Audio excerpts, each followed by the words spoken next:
coaches, it is a pleasure to present to you the former football coach of the University of Illinois, Mr. Ray Eliot. Mr. Eliot's experience in athletics qualifies him to speak to you on one of the most important aspects of football, the proper state of mind. And now, Mr. Eliot. I have three facets of this mind I'd like to emphasize. And I believe that they're in inverse order of importance. One, courage. The courage to throw your bodies around with a reckless abandon in the field of play. And in football, we've got to have what is called contact courage. We've got to hit men. And we've got to hit them hard. And we can't flinch. Can you do something about courage? Well, of course you can. If you work at it, if you coach off the field a little bit, of course you can. I'd hate like the devil to have to tell you how many fellas I poured courage down their throats. I'd hate like the devil to have to line up before you the men that I put a strong thing up and down a guy's spine. I wouldn't know what to do, fellas, if I didn't have to do something about this courage business. I just don't tell a fella to get down off the squad just because he likes it. I can do something about it. And we do something about it. By teaching him, talking with him, giving him some beliefs, putting something in his spine that should be there, teaching him to be a man and not a coward, teaching him not to duck his head. Keep it up. Courage. And we hope as athletic coaches, don't we, that we can temper courage of young America so they'll go out in this old world and get the job done. The real job of living a big life courageously and not ducking the big issues of the world, but living it courageously. The second thing is what I'd call game intelligence, smartness on the field, smartness off the field, game intelligence, how to handle yourself out there. Smartness not just in the calling of plays, but smartness in attacking the problem that's before you. The problem of getting this guy out of the play. And not just beating my head, my brains out and trying to do something I can do with the help of a mind. I refer this to the same as I say as law intelligence, or medical intelligence, or farming intelligence. Game intelligence, smartness on the field, and smartness off the field. Taking good care of your lives. Studying. Doing the things you've got to do to be a better man. Can you influence them this time? Yeah, you can influence them. If you want to. Smartness. We could almost say that more, think of the situation you'd like to have back in your lifetime again, huh? Whew. I know I'd like to have a lot back. Little darn mistakes we made. But even that isn't the most important thing. The most important thing of all, gentlemen, is, and I don't have a right good name for it because I'm not that kind of a guy. It's just a simple old thing. It's common sense, I guess. It's this thing. It's the proper state of mind. The proper state of your mind. And by the proper state of mind, I perhaps mean defined that dynamic something that comes into their hearts and souls that says, I can, I will, I must. That regardless of odds, regardless of odds, regardless of what the odds may be, I will get the job done. Tempered only, if you will, by the phrase, in a sportsmanlike way. There is no salver, as we well know, to the victory that's ill-gotten. And we can only enjoy that we won in a sportsmanlike way.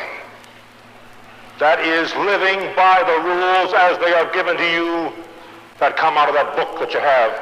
And not only the rule book that you carry on football, but another book called the Bible. The will to win, the will to succeed, that dynamic something that comes into my heart that makes me get the job done regardless of odds. And I'm going to say regardless of odds 20 times this afternoon, sir, because that's the important. Anyone can do the easy things of life to do. Don't take credit for doing the things that everybody does every day in the week. I got off the plane in Tokyo not so long ago. 36 hours across the Pacific Ocean. 36 hours across water all the time.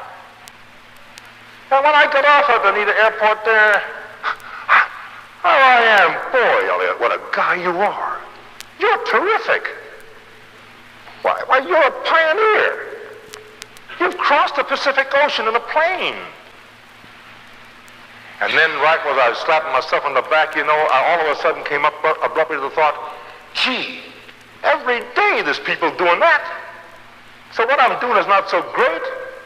Every day they're doing it. Right at this moment, there's hundreds of kids, people going across that Pacific Ocean in planes.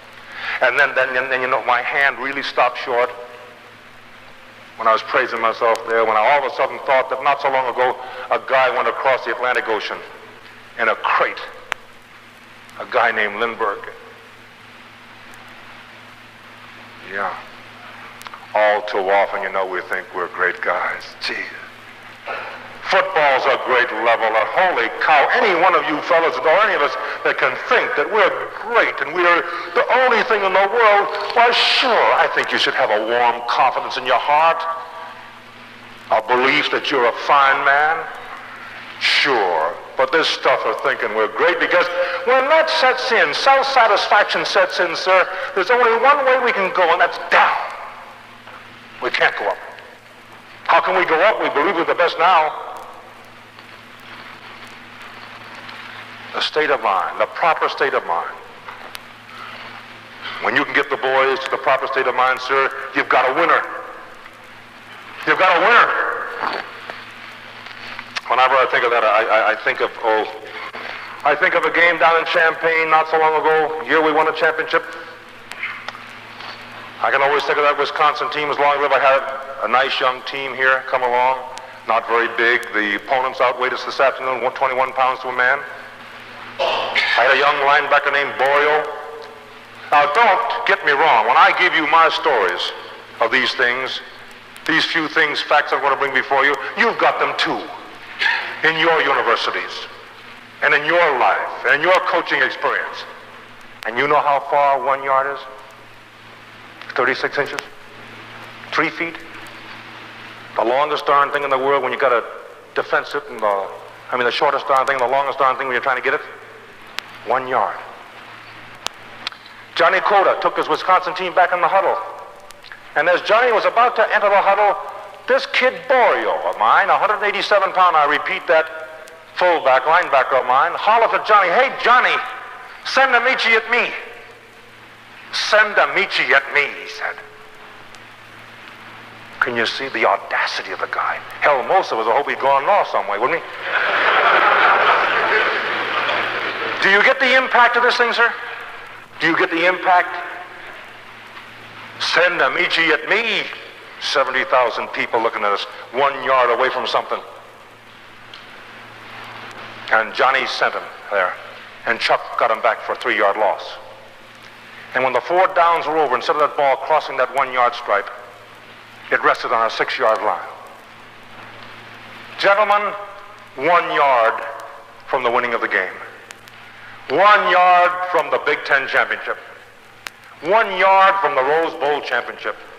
1 yard from success or failure. 1 yard from distinction or nothing. And in the game of life that you play, that could be well 1 inch. Or not turning the right corner. Or not having the guts to open the right door. Or pitying yourself by saying, I can't go on. 1 yard, how can I do it?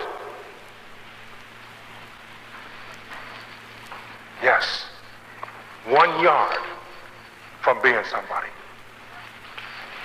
Yeah, when I think of those things, I think of in the war years, the last war years at the university. We weren't blessed with a Navy program or a Marine program or anything like that.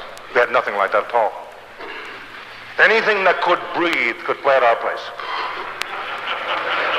As long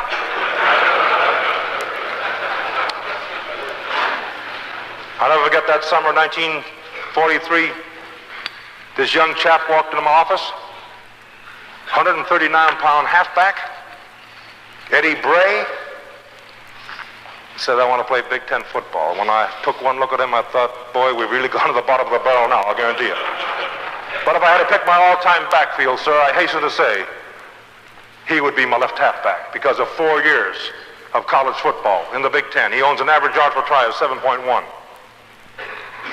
And while he wasn't a speed team and couldn't make the track team, and while he wasn't a big boy, he had a heart as big as this room. He had a never-say-die spirit.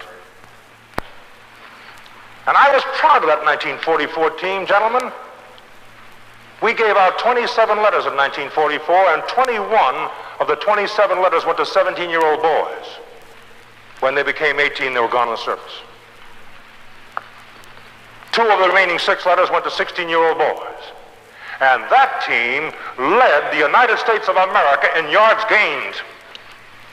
They had 9 touchdowns taken away from them during the course of the season, and the 3 of those touchdowns that stuck, they'd have been national champions. Schedule, huh? Well, we played 7 Big Ten schools. We played Notre Dame, and we played Great Lakes. And I'd like to take you to the Great Lakes game for just one moment, because Paul Brown, then the coach at Great Lakes, must have stopped every monster over 270 pounds that came in the station and put a suit on him. I swear to God, I never saw so many monsters in my life now, I'm telling you. It was so big they couldn't play a 6-man line, they had to play a 5-man line. The field wasn't wide enough.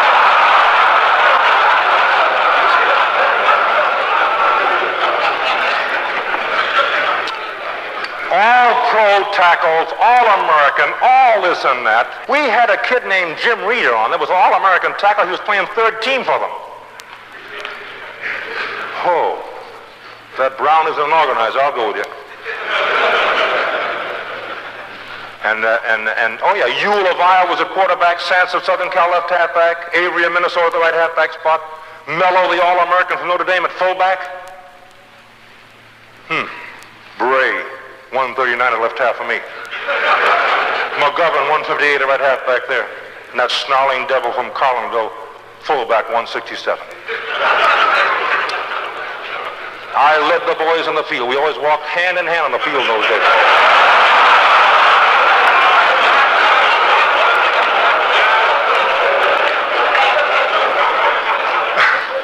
Well, I'm responsible. These kids away from home now.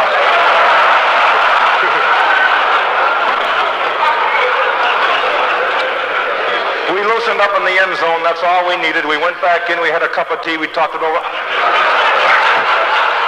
I said to those kids, now look, how many of you, I want to run a test here too. How many of you kids are willing to play this game? And the whole 27 stood up. And I was really proud of young America at that time.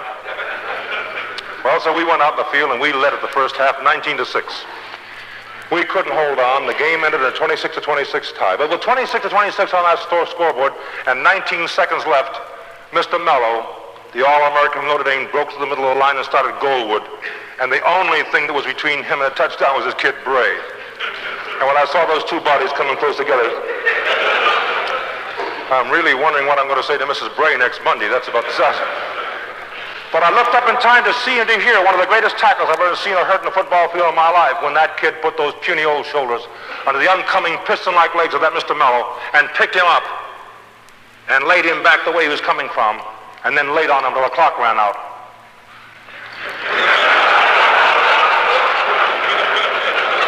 Well, I'm glad you got a chuckle out of that for a moment, but listen to me, please, sir. This is the truth. I've got the moving pictures. And I'd like to ask you just a question. What did the job there? Bones and muscles? His biceps muscles no bigger than my thumb. And you know, he could have done like so many guys do in games, not want to meet that buzzsaw head on. He could have dove along the green swat and made a good college try at it, you know. Made everyone believe, heck, he was courageous in that. You duck things in the game of life too, don't you know? You duck them. Think right now there's so many things you should do, but you let her go because you either haven't got the courage to do it, or the will or desire to do it, or you're putting something off that you do right away.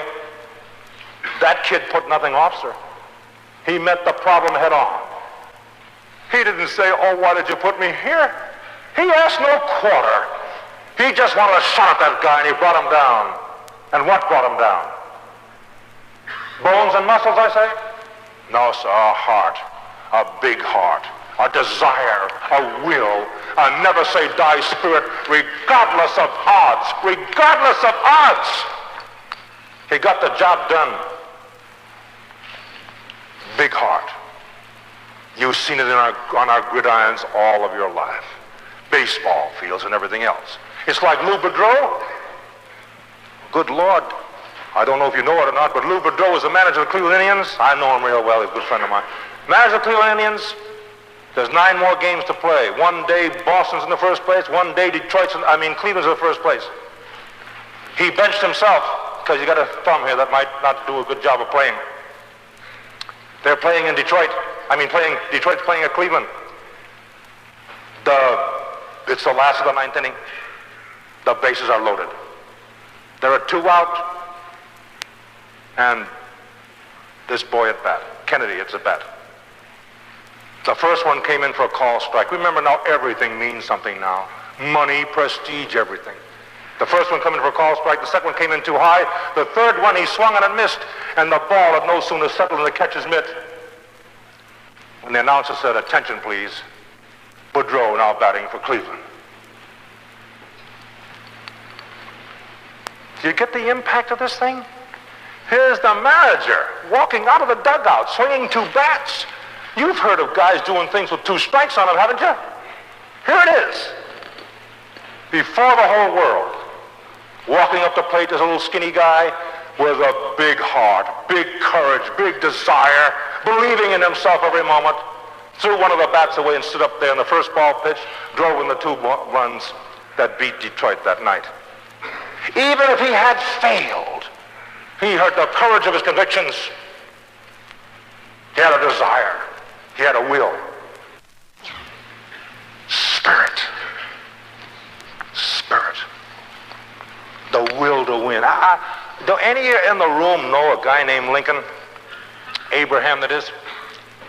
You heard of him, haven't you? Quite a man. I wonder how well you know him. I have a bust of Lincoln on my desk. And every time the going gets rough for me and I sit at that desk, he looks at me with a twinkle in his eye. And he tells me something. You know what he tells me? He says, Ray, remember now, I tried 27 times to be elected to public office. 27 times I tried to be something. And I failed 25 times. Did you ever stop to think of that guy at the end of the 5th time he failed? He couldn't have been our president. I wonder how many of you in this room can go on and fail 5 times and say, I'm licked, I'm no good, they don't want me. Or can you go on and fail 10 times and still with a chin high and a smile on your face go out to conquer and believe in yourself? I wonder how many of you can fail 25 times and still believe in yourself enough to emerge triumphant to the greatest in the land. Now do you know him a little better? You know him a man of desire, of will, of belief in himself, of confidence to become one of our mortals in the presidency. Yes, sir. It's like Bing Crosby said to me one time, sing with your mouth? Oh, no, Ray. You don't sing with your mouth, you sing with your heart. Did you ever hear him sing White Christmas? Did you ever hear him sing Silent Night? From the heart of a man. The great paintings of the world done by a man's bones and muscles, yes, educated muscles and bones, but all from the heart of a man. Heart of man.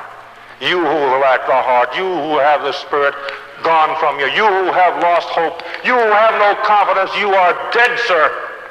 You are done. It's like the young chap in high school had only one leg. Young fella, no one believed in the boy but the coach who kept after him. Everybody was discouraging the guy because you can't go on and be a decent swimmer. He went on through college and became a swimming champion. And then, sir, do you know that he became the 440-yard Olympic champion swimmer? regardless of odds.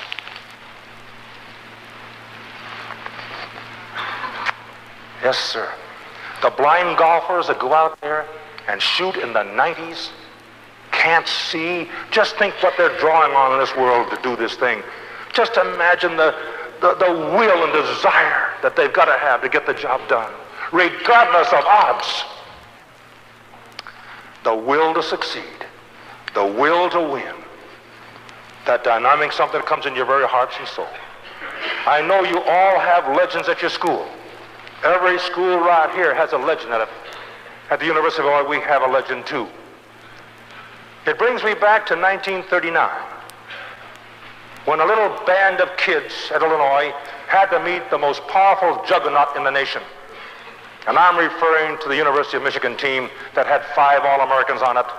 There was Harmon at tailback, Westfall at fullback, Frutig at left end, Ingalls at center, and Evashevsky at blocking back.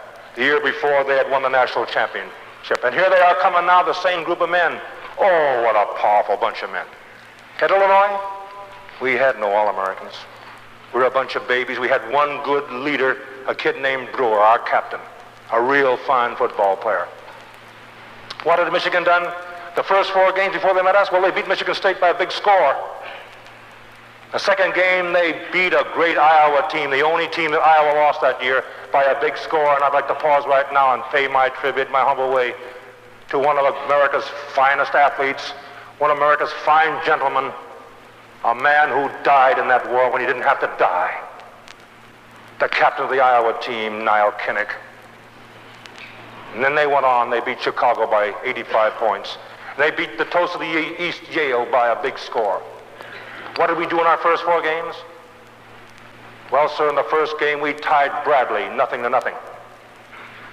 In the second game, we lost to Southern Cal by a big score. In the third game, we lost to Indiana by a big score. In the fourth game, we lost to Wisconsin by a big score. And to make matters even worse, the Monday of the week we wouldn't have to play this Michigan team, we lost the services of our captain, Brewer, our inspiration, our leader, who was called home because of the death of his mother. Gentlemen, he had just lost God's most precious gift to man, his mom. He went on home.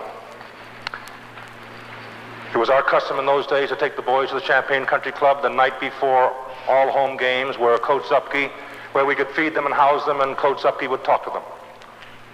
It was his custom to talk about 8 o'clock in the evening to the boys, and I'd like to bring in that room for a moment because the boys were all sitting around their wicker chairs. No lights on in the room, just a light from the fireplace here casting his flickering rays across the face of the boys. And he was talking about the reminders of the next day. When all of a sudden the door opened in the corner of the room and Captain Brewer came in and sat down on the floor. And Zup saw who it was and went over and offered that boy beautiful fatherly condolences. And he turned to go back to the platform, but he never reached there because there was a rustle in the corner of the room and Captain Brewer stood up. And in a voice that could be, well, described as trembling and tearful, he said, "Fellas, my sister and my daddy join me in sending many thanks to you for your beautiful flowers and telegrams." And then his voice almost became rasping when he said, "If you feel the way I do right now, I didn't travel this 250 miles for nothing. If you feel the way I do right now, we'll go out and beat the hell out of Michigan tomorrow." He sat down, the boys turned to the front of the room, and I wish you could have seen it. I wish you could have been in that room. Electricity. You could have cut it. The feeling in there. Tears coming from the eyes of these boys. Zup saw anything he said from then on was anticlimactic, and he stopped and he says, "Dismissed." And whereas it's awfully hard to get those kids to bed at 10 o'clock, even though there are the beds and here are we, every boy was in his bunk that night at 5 minutes after 9, and nobody asked him to be there. And I walked down the long line of cots, I couldn't believe myself. No pillow fights, no kidding, no nothing just going on. Just kids staring at a ceiling or laying on their fronts. And as I approached the light switch, they said, "Good night, Coach." And I turned her out and I went on home. I knew something had to happen. We came back the next day. We entered the stadium. As I entered the stadium, sir, and you're talking about sportsmanship and in the game of football, sportsmanship and all over this world, we walked in that day, a manager from the Michigan team gave me a note addressed to Mel Brewer. And standing there right beside Mel, he says, "Open it, Coach, and read it." And I opened it. And it went something like this. "Dear Mel, we of Michigan send our condolences to you because of the loss of your mom. We hope you're back in time to play against you because we wouldn't want to play against a weakened team." And went on with some very lovely words. Signed by the entire Michigan football team and its coaching staff. Sportsman at its highest. We went to the dressing room, we dressed, we went on the football field, loosened up, we came back in, and something happened in that dressing room that I've never seen before in the dressing room. When Coach Zupke called off each starter in the game, everybody else in the room came to his feet and gave that guy a tremendous ovation and charged him with the responsibilities of the day.